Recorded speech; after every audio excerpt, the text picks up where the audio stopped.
बिस्मिल्लाहिर्रहमानिर्रहीम एंड अस्सलाम वालेकुम to all our students. Mathematics के एफएससी 11th क्लास मैथमेटिक्स के पहले लेक्चर के साथ मैं अरसलान वहीद आपके सामने हाजिर हूँ। तो स्टूडेंट, पहले लेक्चर पे आज मैं बात करूँगा, मैं चैप्टर नंबर 4 से स्टार्ट लेने लगा हूँ, यानी क्वाड्रेटिक इक्वेशंस। चैप्टर नंबर 4 है ये आपकी बुक का, मैं इससे स्टार्ट लेने लगा हूँ। इससे स्टार्ट लेने का एक मकसद ये भी है कि ये चैप्टर आप लोग फेमिलियर हैं इस चैप्टर से, मैट्रिक में आप लोगों ने ये चैप्टर पढ़ा हुआ है, तो इसलिए इससे स्टार्ट लेने का मकसद कुछ ये भी है कि आप लोग फेमिलियर चीज़ों से दोबारा हम स्टडी कर सकें। अच्छा स्टूडेंट, अब आप सोच रहे होंगे कि क्वाड्रेटिक इक्वेशन हमें मैट्रिक में भी पढ़ाया गया, एफएससी में दोबारा वही चैप्टर क्यों डाल दिया गया है? देखें, एक ही चीज़ को दोबारा पढ़ाने का मकसद ये है कि अब हम क्वाड्रेटिक इक्वेशंस को मैट्रिक से थोड़ा ऊपर लेवल पे जाके हम बात करेंगे। कुछ बातें हम उस लेवल पे जाके करेंगे जो आपने मैट्रिक लेवल पे नहीं की होंगी। तो मैं चलता हूँ अपने लेक्चर की तरफ। तो स्टूडेंट, सबसे पहले हमारे सामने है क्वाड्रेटिक इक्वेशन। क्वाड्रेटिक इक्वेशन को डिफाइन करने से पहले मैं इक्वेशन को डिफाइन करना चाहूँगा। What is equation? क्या हमें इक्वेशन का भी पता है कि क्या होती है? उसके बाद हम डिफाइन करेंगे व्हाट इज क्वाड्रेटिक इक्वेशन। तो ये आपके सामने मैं एक सिंबल लिख रहा हूँ, this is the sign of equality. जब भी दो अलजेब्रिक सेंटेंसेस के दरमियान ये साइन ऑफ इक्वालिटी अकर हो जाएगा, इट फॉर्म्स एन इक्वेशन। तो वो क्या बन जाएगी? हमारे पास एक इक्वेशन बन जाएगी। मिसाल के तौर पर 2x इज इक्वल टू 5, ये आपके सामने दो अलजेब्रिक एक्सप्रेशंस के दरमियान मैंने साइन ऑफ इक्वालिटी डाला, तो ये बन गई हमारे पास एक इक्वेशन। किसी भी इक्वेशन के अंदर जो सबसे इंपॉर्टेंट बात है वो होती है डिग्री ऑफ द इक्वेशन। किसी भी इक्वेशन की डिग्री का क्या मतलब है? डिग्री जो भी वेरिएबल उस इक्वेशन के अंदर यूज हो रहा होता है, जैसे यहाँ पर x जो है वो एज ए वेरिएबल आया हुआ है, और ये जो 2 और 5 आपको नजर आ रहे हैं ये कांस्टेंट्स हैं और कोफिशिएंट्स हैं। यानी कोई भी कांस्टेंट अगर कोफिशिएंट वेरिएबल के साथ अटैच होगा तो वो कोफिशिएंट कहलाएगा, और अगर वो अकेला होगा तो उसको हम कांस्टेंट का नाम देंगे।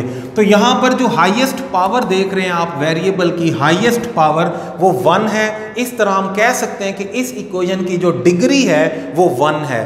तो किसी भी इक्वेशन की, कोई भी इक्वेशन हो, हर इक्वेशन की एक स्टैंडर्ड फॉर्म होती है। अगर मैं डिग्री 1 वाली इक्वेशन की स्टैंडर्ड फॉर्म की बात करूं तो वो होती है ax + b is equal to 0। यानी यहां पर मैंने आपके सामने एक इक्वेशन लिखी है जिसके अंदर वेरिएबल x है और उसकी डिग्री 1 है। इसको हम बोलेंगे first degree equation in x, first degree equation in x। ये एक वेरिएबल में है। इसी तरह आप 2 वेरिएबल्स और 3 वेरिएबल्स और n वेरिएबल्स तक इसको एक्सटेंड भी कर सकते हैं। तो स्टूडेंट, ये थी फर्स्ट डिग्री इक्वेशन। अब मैं डिफाइन करने लगा हूं क्वाड्रेटिक इक्वेशन। क्वाड्रेटिक इक्वेशन ऐसी इक्वेशन होगी जिसकी डिग्री जो है वो क्या होगी? 2 होगी। अब polynomial equation of second degree, a polynomial equation of second degree is called quadratic equation। polynomial equation of second degree जो है वो क्या कहलाएगी? हमारे पास quadratic equation कहलाएगी। क्वाड्रेटिक इक्वेशन इन 1 वेरिएबल की हम यहाँ बात करेंगे। तो 1 वेरिएबल के अंदर जो क्वाड्रेटिक इक्वेशन की स्टैंडर्ड फॉर्म आपने पढ़ी हुई भी है वो है हमारे पास ax² + bx + c is equal to 0। This is the standard form of quadratic equation in 1 variable. याद रखिए, मैं बार बार ये बात कह रहा हूँ 1 वेरिएबल, क्योंकि 2 वेरिएबल के अंदर इसकी फॉर्म कुछ डिफरेंट होगी जो इस वक्त आपके सिलेबस का हिस्सा नहीं है। तो ये है हमारे पास क्वाड्रेटिक इक्वेशन इन 1 वेरिएबल, जिसके अंदर इन कोफिशिएंट्स पे कुछ कंडीशन यूं है कि where a is not equal to 0। अक्सर आपने बुक में देखा होगा कि लिखा होता है a is not equal to 0। ये क्या चीज है? इसके अंदर ये बात इंपॉर्टेंट ये है कि a 0 नहीं हो सकता, क्योंकि अगर आप a को 0 कर दें तो देखें, ये अगर मैं 0 कर दूं a तो x² खत्म हो जाएगा, और x² खत्म होने से जो इक्वेशन की डिग्री है वो 1 बन जाएगी, और इक्वेशन की डिग्री 1 होने से वो क्वाड्रेटिक नहीं रहती। इसलिए सिर्फ और सिर्फ a के ऊपर उसने लिमिट लगाई है, कंडीशन लगाई है कि a should not be equal to 0, कि a जो है वो 0 नहीं होना चाहिए। a 0 होने से ये इक्वेशन रिड्यूस हो जाएगी किसमें? 1 डिग्री वाली इक्वेशन, यानी लीनियर इक्वेशन जिसको हम बोलते हैं, उसमें रिड्यूस हो जाएगी। तो this is the standard form of quadratic equation in 1 variable. अब स्टूडेंट किसी भी इक्वेशन को पढ़ने का मकसद क्या होता है? मकसद होता है कि उस इक्वेशन का सॉल्यूशन फाइंड आउट किया जाए। सॉल्यूशन का क्या मतलब है? वो नंबर्स जो उस इक्वेशन को सेटिस्फाई करे। तो इस तरह की किसी भी क्वाड्रेटिक इक्वेशन को सॉल्व करने के जो हमारे पास मेथड्स हैं, जो आप ऑलरेडी पढ़ चुके हैं, मैं दोबारा बता देता हूं। हमारे पास जो मेथड हैं उसमें सबसे पहले हमारे पास है फैक्टराइजेशन मेथड है। नंबर 2 पे जो हम स्टडी करेंगे वो हमारे पास है कंप्लीटिंग स्क्वायर मेथड। ये दूसरा मेथड होगा जो किसी भी क्वाड्रेटिक इक्वेशन को सॉल्व करने में हमारी हेल्प करेगा। और तीसरे नंबर पर जो मेथड हमारे पास होगा, वो हमारे पास है क्वाड्रेटिक फार्मूला। ये 3 मेथड्स जो हैं ये हम यूज़ करेंगे किसी भी क्वाड्रेटिक इक्वेशन को सॉल्व करने के लिए। जो है वो हम ये 3 मेथड्स जो हैं वो यूज़ करेंगे, फैक्टराइजेशन, कंप्लीटिंग स्क्वायर मेथड और क्वाड्रेटिक फार्मूला। और इनमें आपस में क्या रिलेशन है हम उस पर भी बात करेंगे। तो स्टूडेंट, सबसे पहले मैं आपके सामने आपकी बुक का कोई क्वेश्चन जो है वो मैं लिखता हूँ आपके सामने, तो उसको हम सॉल्व करते हैं। सबसे पहले हम फैक्टराइजेशन मेथड से एक्सरसाइज 4.1 अपनी बुक की आप ओपन कीजिए और 4.1 पे देखिए पहला सवाल जो है वो आपके पास क्या है। मैं पहला सवाल बुक से देख के लिखने लगा हूँ। तो पहला सवाल जो आपके पास है वो है 3x square plus 4x plus 1 is equal to 0। ये आपके पास एक्सरसाइज 4.1 के क्वेश्चन नंबर 1 का पहला पार्ट जो है वो हमारे पास है 3x square plus 4x plus 1 is equal to 0। तो स्टूडेंट, मैं इसको सबसे पहले मैं इसको फैक्टराइजेशन मेथड से सॉल्व करने लगा हूँ। फैक्टराइजेशन मेथड को दूसरे अल्फाज में मिडल टर्म ब्रेकिंग भी बोलते हैं। आप लोग अच्छी तरह इस मेथड से वाकिफ़ हैं, सिर्फ एक रिवीजन के तौर पर ये आपको पढ़ाया जा रहा है। तो अगर मैं इसको फैक्टराइजेशन से सॉल्व करूं तो मुझे इस दरमियान वाली टर्म यानी मुझे 4x के दो ऐसे फैक्टर्स बनाने हैं जो दो कंडीशंस को सेटिस्फाई करते हों। तो 3x स्क्वायर अब देखें 4x किस तरह बन सकता है? 3x प्लस 1x से ये 4x बन सकता है, 2x प्लस 2x से भी जो है वो 4x बन सकता है। लेकिन इन दोनों में से एक पेयर जो है वो हमारे काम का होगा। कौन सा पेयर? जो पेयर इनकी मल्टीप्लिकेशन को भी सेटिस्फाई करे। अगर मैं इन दोनों को मल्टीप्लाई करूं तो 3x स्क्वायर बनता है। तो मैंने यहां से वही पेयर चूज करना है जो इस कंडीशन को भी सेटिस्फाई करे, क्योंकि दरमियान वाले की कंडीशन को तो ये दोनों सेटिस्फाई कर रहे हैं, लेकिन हमारे लिए दोनों फायदेमंद नहीं है।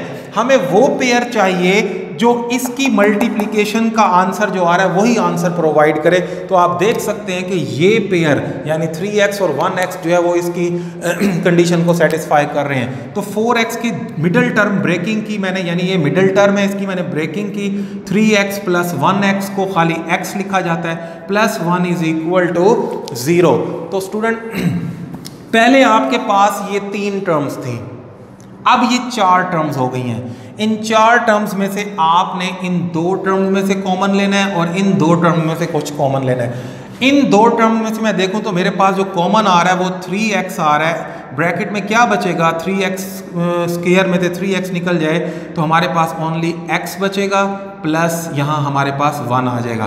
प्लस इन दोनों में क्या कॉमन है? ओनली 1 कॉमन है। जिसमें कुछ कॉमन ना हो तो स्टूडेंट उसमें सिर्फ और सिर्फ 1 कॉमन होता है। 1 अगर कॉमन ले तो अंदर क्या हमारे पास आता है? x plus 1 is equal to 0। Factorization में आपके पास ये जो ब्रैकेट के अंदर क्वांटिटीज हैं इन दोनों का सेम होना भी ज़रूरी है। अगर ये सेम नहीं है तो आप सोच लीजिए कहीं ना कहीं मिस्टेक आपने की है। उसके बाद इन 2 टर्म्स में से x प्लस 1 को एज ए होल कॉमन ले लें आप। x plus 1 into 3x plus 1 is equal to 0। अब यहाँ पर हम प्रोडक्ट की जो प्रॉपर्टी है वो अप्लाई करेंगे। When the product of 2 numbers is equal to 0 it means either first is equal to 0 और सेकंड इज इक्वल टू 0। यानी यहाँ पर मैं ये प्रॉपर्टी यूज कर रहा हूँ, if a dot b is equal to 0, a and b are 2 numbers.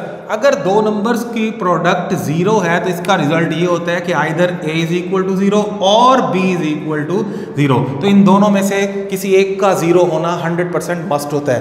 तो x plus one is equal to zero और 3x plus one is equal to zero. एक x की वैल्यू आप यहाँ से ले सकते हैं, x is equal to minus one, और एक x की वैल्यू जो है वो आप यहाँ से ले सकते हैं 3x is equal to minus one, ये वन उधर जाके माइनस वन हो जाएगा, x is equal to minus one by three. तो स्टूडेंट दो x की जो मैंने वैल्यूज़ निकाली हैं ये हमारे पास सोल्यूशन सेट का हमारा हिस्सा बन जाएंगी। यानी सोल्यूशन सेट में हमारे पास दो वैल्यूज़ आ रही हैं, माइनस वन और minus one by three. These are the two roots of this quadratic equation which we have solved by factorization method। इस तरह हमने factorization method से हम कोई भी क्वेश्चन जो है वो easily solve कर सकते हैं। यहाँ पर एक important की पॉइंट मैं आप लोगों को बता दूं कि आप इन तीनों में से कोई भी मेथड अप्लाई करें, इन तीनों में से कोई भी मेथड अप्लाई करें, your equation should be in standard form. जब तक आपकी इक्वेशन स्टैंडर्ड फॉर्म में नहीं होगी आप इन तीनों में से कोई भी मेथड डायरेक्टली इंप्लीमेंट नहीं कर सकते। देखें ये इक्वेशन स्टैंडर्ड फॉर्म में थी, स्टैंडर्ड फॉर्म का क्या मतलब है, इस फॉर्म में थी, यानी ए बी सी की वैल्यूज भी क्लियरली नजर आ रही हैं, तो इसलिए मैंने इसके ऊपर फैक्टराइजेशन अप्लाई की है। अब मैं क्वेश्चन नंबर 1 की फैक्टराइजेशन में से कोई ऐसा सवाल लेता हूं जो इनिशियली जो है वो स्टैंडर्ड फॉर्म में नहीं होगा, उसको पहले हम स्टैंडर्ड फॉर्म में कन्वर्ट करेंगे, उसके बाद फैक्टराइजेशन का अमल जो है वो हम शुरू करेंगे। तो दूसरे सवाल की तरफ चलते हैं, मैं बुक से सवाल देख लेता हूं।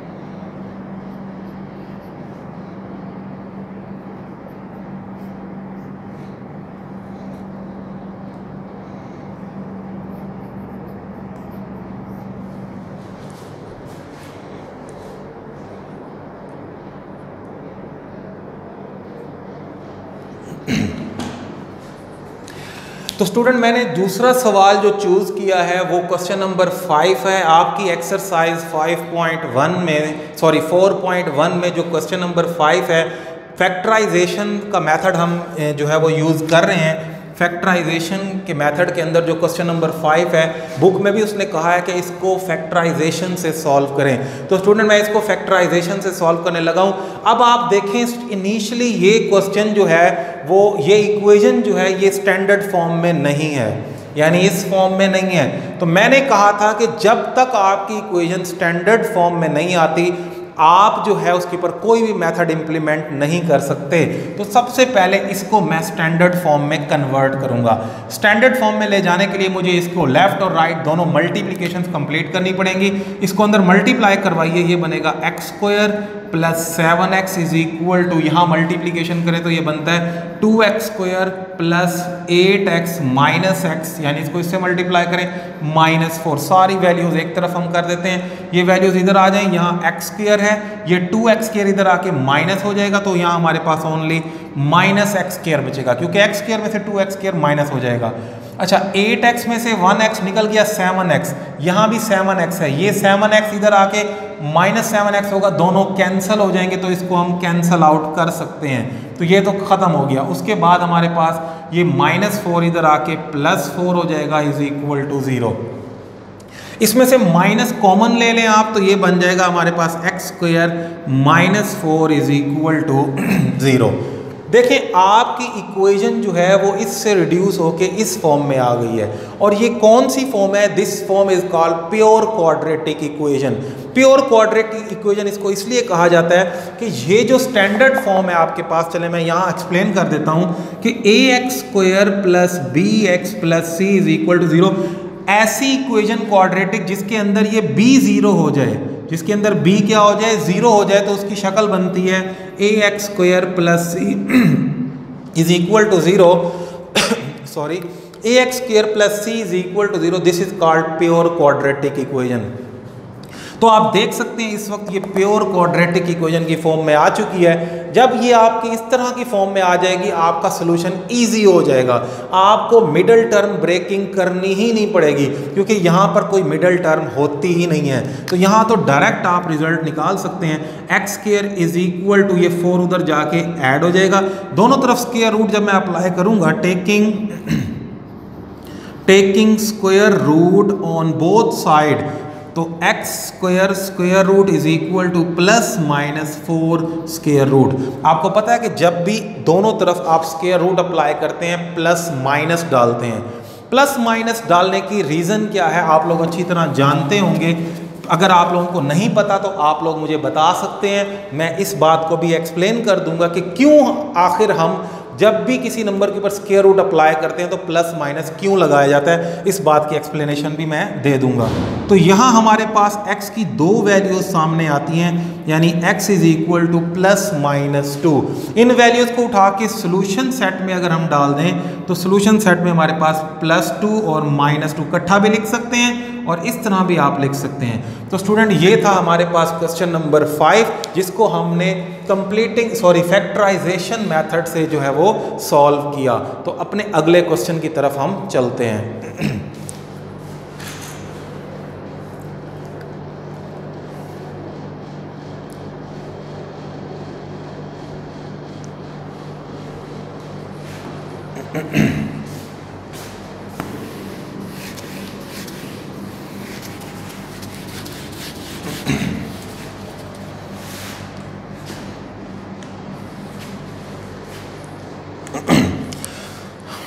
तो स्टूडेंट मैं अब दूसरा मेथड एक्सप्लेन करने लगा हूँ। क्वेश्चन नंबर 1 में से मैंने कुछ पार्ट सॉल्व किए हैं, उसके बाद बाकी पार्ट्स आप खुद सॉल्व कीजिए। अगर किसी पार्ट में प्रॉब्लम है तो आप मुझे बता सकते हैं। मैं कंप्लीटिंग स्क्वायर मेथड जो है वो एक्सप्लेन करने लगा हूँ। तो कंप्लीटिंग स्क्वायर मेथड से भी जो क्वेश्चंस होंगे वो भी हम जो है उससे भी हम देख लेंगे कि कंप्लीटिंग स्क्वायर मेथड्स कैसे काम करता है। तो चलते हैं अपने दूसरे मेथड की तरफ।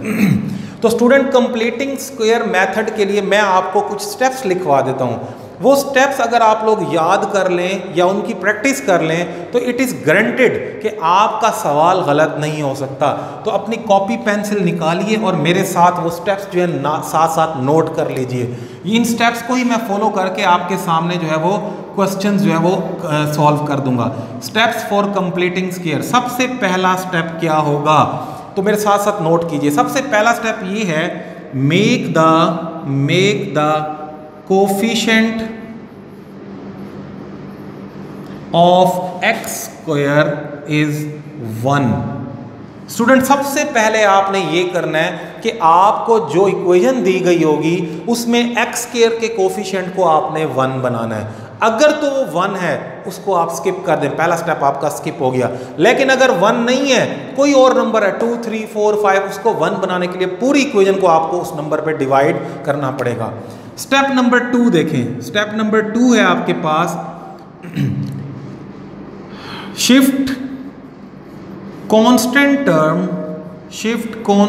Term to right hand side. जो किसी भी क्वाड्रेटिक इक्वेशन के अंदर जो कांस्टेंट टर्म होती है, जैसे यानी यहाँ सी की मैं बात कर रहा हूँ, उसको आपने कहाँ शिफ्ट करना है, उसको आपने राइट हैंड साइड पे शिफ्ट कर देना। ये आपका दूसरा स्टेप होगा।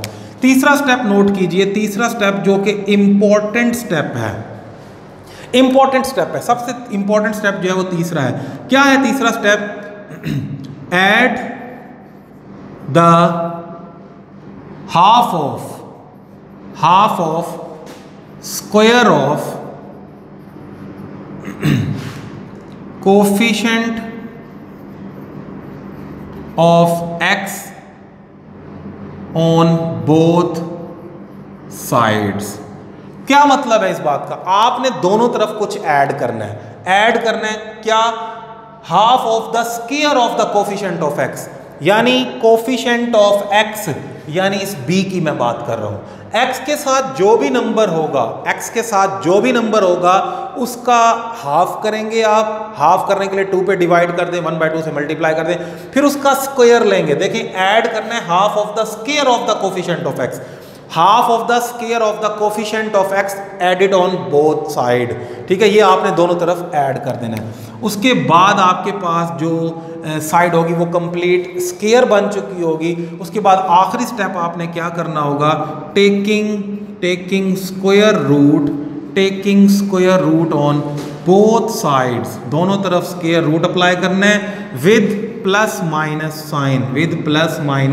साइन। तो ये 4 स्टेप्स अगर आप लोग याद कर लें तो आप किसी भी क्वेश्चन को कंप्लीटिंग स्क्वायर मेथड से सॉल्व करने में गलती नहीं करेंगे। तो मैं आपके सामने आपकी बुक का ही कोई क्वेश्चन सॉल्व करता हूँ, उसके लिए मैं ये रिमूव कर रहा हूँ। तो अपनी बुक का क्वेश्चन हम देखते हैं। हम पहले 8 सवालों में फैक्टराइजेशन के क्वेश्चन थे, तो मैं देखता हूँ कोई कंप्लीटिंग स्क्वायर से सॉल्व होने वाला जो क्वेश्चन है वो मैं ले लेता हूँ।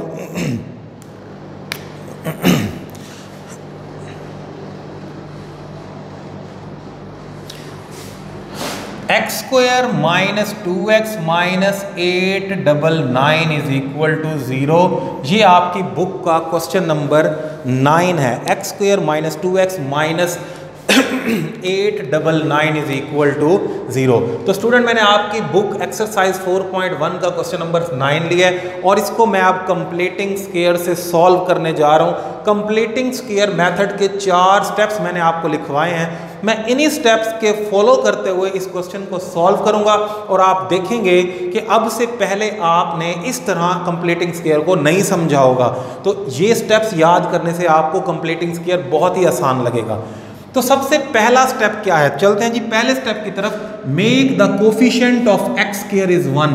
एक्स स्क्वायर का कोफिशिएंट 1 बनाना है, यहाँ ऑलरेडी 1 है, इसको छेड़ने की जरूरत नहीं है। तो आगे चलते हैं। यानी पहला स्टेप हमारा ऑलरेडी हुआ है। दूसरा स्टेप हमारा है shift constant term to right hand side. अब आप देखें इसमें कांस्टेंट टर्म क्या है, 899। इसको हमने राइट हैंड साइड पे शिफ्ट करना है।